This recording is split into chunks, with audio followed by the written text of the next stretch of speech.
یو کس وایي که په کور کې د جګړې دوران کې مور خپل زوی ته کنزل وکړي د ګیرې، نو دې حالت کې مور ګناهګاره شو که نه، د هغې په ایمان باندې څه اثر پروزي او که نه.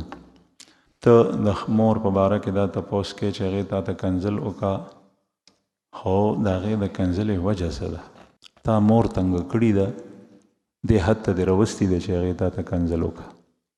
چې کله مور تا دومره تنګه که او تا ته هغې کنزل وکړه، نو په دې کې باعث د دې خبرې ته یې ګناهګار ته یې برابره برخه پکې ستا ده. د هغې د ګناه باره کې تپوس مه کوه، خپله توبه وباسه. یو کس وایي چې زمونږ په کلي کې اکثر نوجوانان د سلمې ستارې کار کوي او مونځ نه کوي. بعضې هلکان دا وایي چې زمونږ وخت خرابېږي، او بعضې وایي چې اوس اذان شو مونږ راځو بیا مونځ ته رانشي. بعضې د سید خاندان خلک دي او مونځ نه کوي. نو دا څنګه دی؟ دوی سره تعلق ساتل دا څنګه دی؟ دا کار کول او مونځ نه کول دا صرف د سلمې ستارو والا سره دا واقع نه ده. تقریبا په هر شعبه کې هر کار کې داسې کسان شته. الله جل شانه دې موږ د غفلت د ژوند نه راوباسي. شیطان مسلمان مومن عبادات ته نه پرېږدي، په څه طریقه باندې واپس کوي. نو دا د شیطان عمل دی. دې خلکو ته توبه ایستل پکار دي. او دا چې چا ویلي دي چې زموږ وخت خرابېږي، د تجدید د ایمان وکړي. موږ سره وخت خرابېږي نه، موږ سره وخت قیمتي جوړېږي. ځکه چې انسان پیدا د الله د بندګۍ دپاره دی. نو چې موږ دې وکړو، د خدای فرض دی ادا کړل، غاړه دې خلاصه شوه. نو دا ټکي انتهایی خطرناک دی. او چې کوم سید خاندوان والا دي، نو الله جل شانه د جهنم نه بچ کول د چا په سید کېدو باندې نه کوي، او جنت ته تلل په سید کېدو باندې نه. دا سید زاده دی، او یا دا صاحب زاده دی، یا دا د عالم صاحب زوی دی، د مفتی صاحب زوی دی. په دې باندې څوک بچ کېږي نه. انسان به بچ کېږي په خپل عمل باندې. نو چې کله انسان خپل عمل درست وي، ایمان یې په ځای دی، بچ کېږي. په ورځ د قیامت باندې دا هیڅ فایده درته نه ورکوي چې دا د سید په خاندان کې دا میا او دا مولا و. نه، ایمان او عمل کوو که دا د چمیار او د نایی او د جولا او د ترکان او د لوار زوی دی، د جنت الفردوس حاصلولی شي. او که دی میا مولا دی، د جهنم ته تلی شي، ځکه چې عمل یې نشته. یو کس وایي چې یو مسافر د ماسخوتن په مونځ کې د جمع سره نیت وتړلو. ده ته پته نه وه چې امام مقیم دی. نو مسافر په نیت کې د سفرانې نیت وکړو. امام پوره 4 رکعتونه وکړل او مسافر هم. آیا د دې مسافر مونځ وشو که نه؟ او مونځ یې وشو. مونځ یې وشو ځکه دا د سفرانې نیت یې تړلی دی.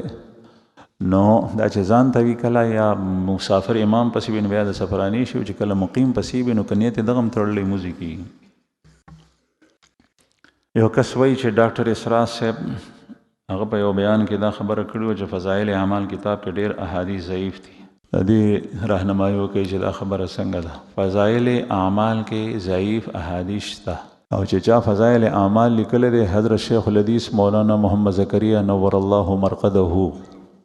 نو چې څوک اعتراض کوي، نو زما په خیال د هغې علم د حضرت شیخ رحم الله په علم پسې نه رسي. په حدیثو کې الله جل شانه هغې ته پوهه ورکړې وه، مهارت یې ورکړی. د هغې اندازه د دې نه لګي چې یو عالم که چېرې ګوري، نو حضرت شیخ رحمه الله کتاب اوجز المسالک شرح موطأ مالک، د امام مالک رحمه الله کتاب د موطأ د هغې شرح یې لیکلي ده. په عربو په عجمو کې یو عالم داسې کتاب نه دی لیکلی لکه څنګه چې حضرت شیخ رحمه الله لیکلی دی. ټول ورته حیران دي. په احادیثو کې د هغې د مهارت پته د هغې کتاب نه لګي. هغه ته پته وه چې دا احادیث ضعیف دي، چې کوم صحیح دي هغه صحیح دي، چې کوم حسن دي هغه حسن دي، چې کوم ضعیف دي هغه ضعیف دي. لیکن فضایل اعمال لیکلی شوی په فضایلو کې دی، او فضایلو په باب کې ضعیف احادیثو نه سړی استدلال کولی شي.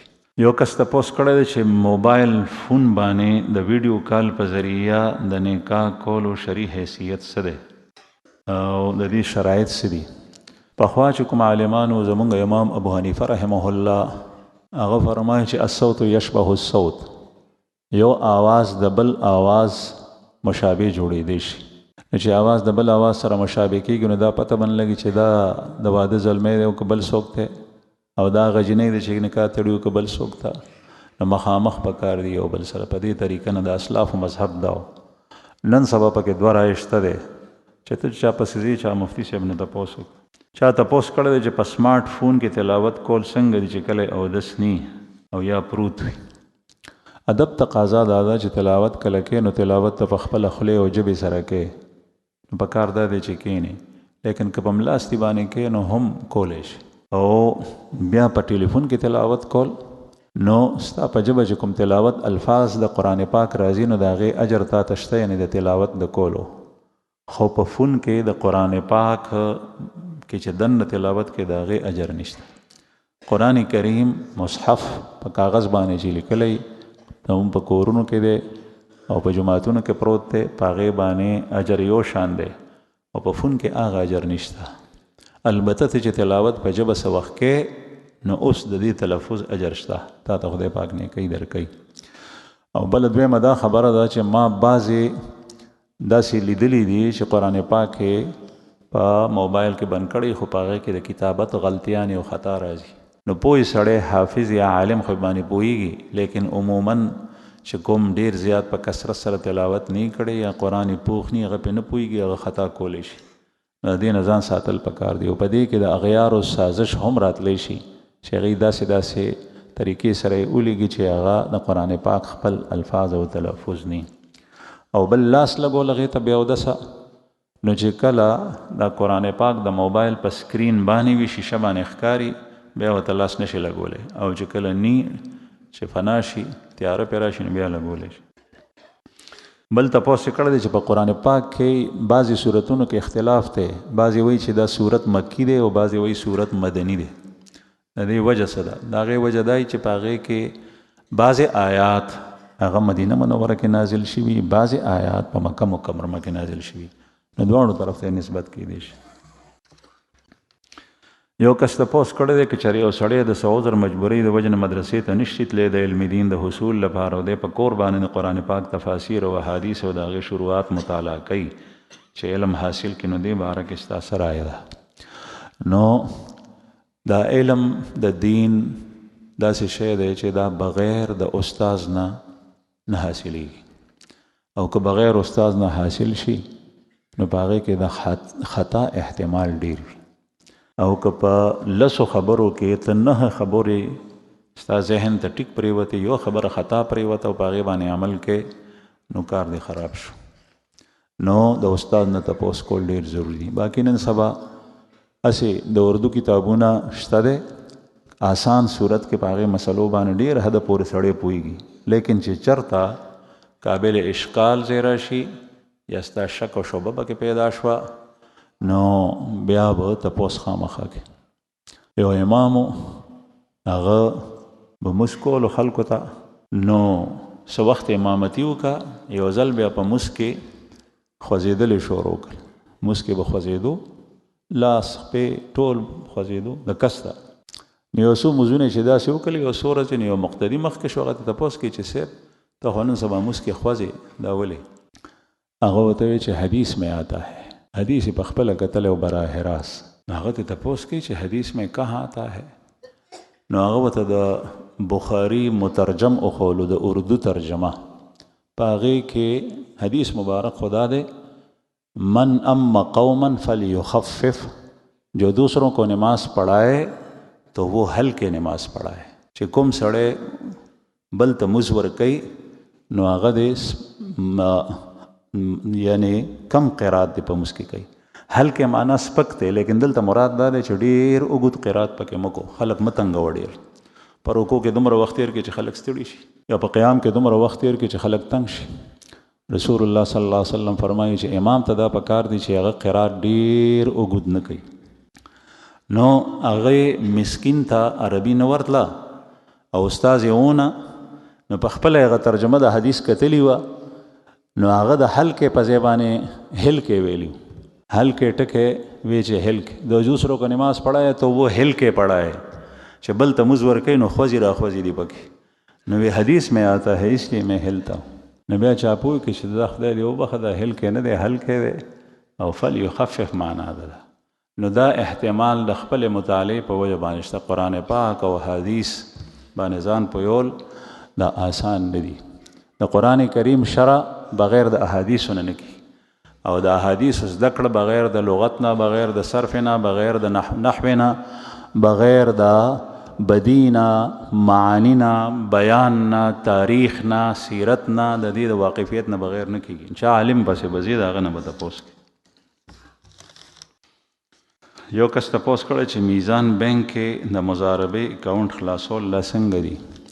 ما ته خو خپله د میزان بینک تفصیل نه دی معلوم، د مفتیانو صاحبانو ته پته هغې تفصیل لوستی، خو دې حضراتو نه مې اورېدلي چې جایز دي پکې. یو کس وایي چې زه په خپل زوی باندې محمد سفیان نوم کېدم، آیا دا نوم کېښول جایز دي؟ او جایز دي. بل تپوس یې کړی دی چې یو زنانه ده د هغې خاوند د کور نه 3 کاله وشول چې بهر تللی دی، هیڅ پته یې نه لګي. دا زنانه بل چا سره نکاح کولی شي؟ نه، نشي کولی. امام ابو حنیفه رحمه الله خدا وایي چې د دې سړي عمر چې 4.5 کالو ته ورسي. 4.5 کاله پوهېږئ په 4.5 کالو څومره دي؟ 90. زمونږ د افغانستان د ارونه ورته 90 وایي، مونږ ورته 4.5 وایو. کله کله د پولیس والا چې معلوموي چې دا پاکستانی دی که افغانی دی نو ورته وایي چې 90 څه ته وایي، نو چې هغه وایي چې 90 ته وایي پوه شي چې دا افغانی دی. نو به هر حال چې 4.5 کالو ته ورسېږي نو بیا هغه ښځه د بل چا سره نکاح کولی شي. د خاوند عمر یې 4.5 کالو ته ورسي. امام مالک رحمه الله وایي چې د خاوند په ورکېدو باندې 4 کاله پوره شي نو بیا کولی شي. لکه خاوند 4 کاله مخکې ورک شوی دی، بې پتې دی، 4 کاله پې تېر شول، هیڅ پته یې نه لګي. نن سبا زمونږ علما د امام مالک رحمه الله په قول باندې فتوا ورکوي. وجه دا ده چې دنیا داسې شوه چې د نوي ژبه کې ورته ګلوبل ویلیج وایي. ټوله دنیا راغونډه شوه لکه حجره کې چې خلک ناست دي، ځکه چې ویډیو، موبایل، هر قسم آلات دي، پته لګي د سړي. نو 4 کاله که چېرې یو سړی لا پته وي د هغې نه پس بیا د هغې د نکاح حکم کېدی شي.